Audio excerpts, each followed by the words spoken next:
इनसे पूछते हैं। तो जहांगीर भाई ये बताएं कि रात को जब कितने बजे ये सूरत हाल पैदा हुई? और असर तक बारिश रही है अच्छा, असर तक की बारिश हुई है। जी, तो थोड़ी बारिश हुई है और इसमें ये बहुत बड़ा सैलाबी रेला आया और मोटरसाइकिल गाड़ियां उठा के ले गया है। आप यहाँ पर थे मौजूद?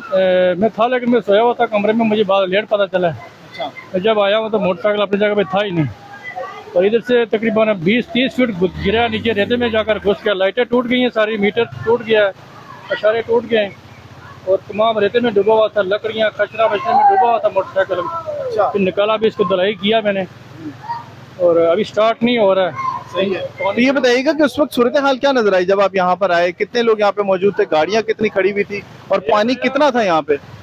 गाड़ियाँ तो खड़ी होती हैं, कैरेट पे भी खड़े होते हैं, सुजुकी भी खड़ी होती हैं और मेहरान गाड़ियाँ भी खड़ी होती हैं। तकरीबन क्लोज एरिया है सारा ना, तो नाले के आमने सामने जो है मोटरसाइकिल भी खड़े होते हैं, गाड़ियाँ भी खड़ी होती हैं और इस तरह का सैलाबी रेला कभी नहीं आया। ये तूफानी बारिश हुई है तो आया,